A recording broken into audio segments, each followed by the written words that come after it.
Captain America has two new sets of villains to contend with. The first is the Sons of the Serpent organization, and the second is Fox and Friends. Now, Fox is angry that the new Captain America is both black, which is blasphemy from their point of view, and that he is apparently battling a set of what they call conservatives. Take a look. Comic books have been struggling to get readership, and here you have Marvel doing a little bit of a PR stunt. In fact, they've made Sam Wilson, who was formerly the Falcon, he's an African American. He's taking over as Captain America now, but he's got a new odd enemy. Instead of going against Hydra and the typical Captain America villains, he's going up against conservatives. That's his new enemy. And here's a quote from the book of the series. Attention, all trespassers. I am the supreme serpent.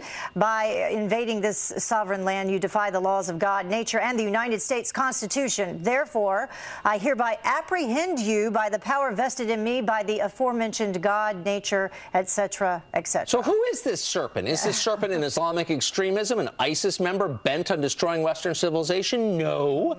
The serpent is an American who has misgivings about unlimited illegal immigration and the costs associated with it. Right. And that, according to the comic book, is evil. Right, so these serpents are stopping people from coming over the border, and Captain America's saying, that's not going to happen on my watch. I'm Captain America. What about back in the day when these comic books, Captain America used to be punching Hitler in the face? Yeah. That was the front page of a Captain America comic book back during World War II. And now the threat comes from ordinary Americans. Yeah. Probably some of you watching at home. They think you're dangerous. Keep politics out of comic books. That's what I say.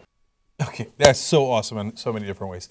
So when comic books, movies, etc., describe Arabs as terrorists, or they have them portrayed as terrorists, well, of course, that's fine. Yeah, of course, it's not political. That's fine. But politics. now, in this case, understand that the Sons of the Serpent in the comic book are white supremacists.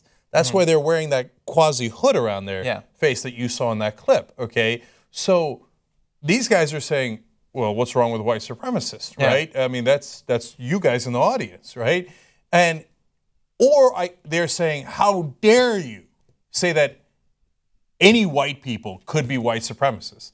Well, when liberals or Arab American groups say, how dare you say that Arabs can be terrorists, you go, oh, libs, with their political correctness, right? So this is your version of political correctness, and you don't even know it. Yeah, in my experience, most white supremacists are actually white, I've found.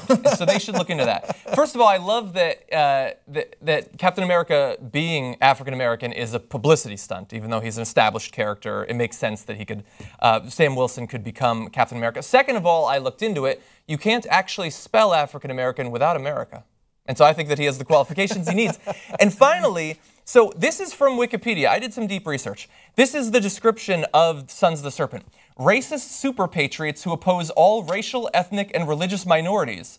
Conservatives hear that and then say that, oh shit, that's us. Why would you associate that with being you? They're obviously and then to say, oh, they have misgivings about the economic cost of immigration. He just heard about a supervillain.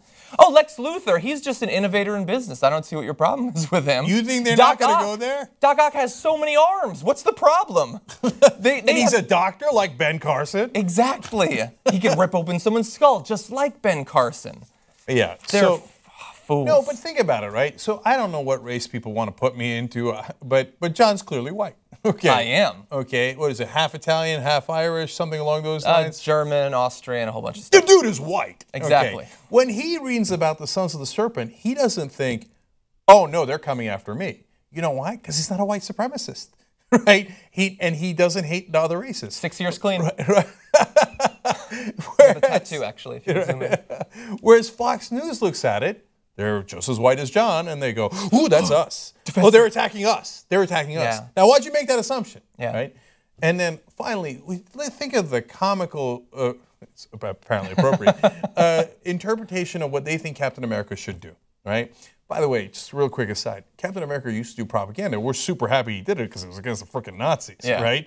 But it was for political purposes. Now that it doesn't match their politics, they're like, whoa, what's with the politics here, right? Okay, but the comical interpretation of Captain America is he's supposed to represent the powerful and punch the powerless now, in their version of politics, right? Yes. In the old days, he was punching Hitler. Everybody was happy about it, right? Even Hitler kind of liked it too. In their version, like a 15-year-old girl is coming from El Salvador because she's afraid of the gangs there. Read a heart-wrenching story about this. She's put herself basically in a pink prison, painted her little tiny bedroom pink, even though it's concrete. She can't leave because she's worried about the gangs. Because when the girls turn 15, they got to deal with the gangs, right? So she's trying to come to a place of hope called America.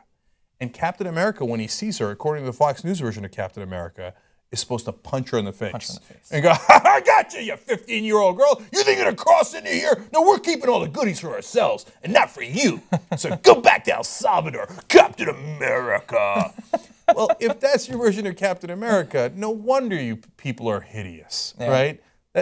Your idea of America is ugly. What we're trying to do here is protect the real idea of America, the one that's on the Statue of Liberty. Give me your poor, your tired, your wretched refuse, and I am going to give them hope. I'm going to give them the American dream. That's the Captain America we believe in. And you can tell a lot about somebody based on, apparently, what kind of Captain America they want in their lives.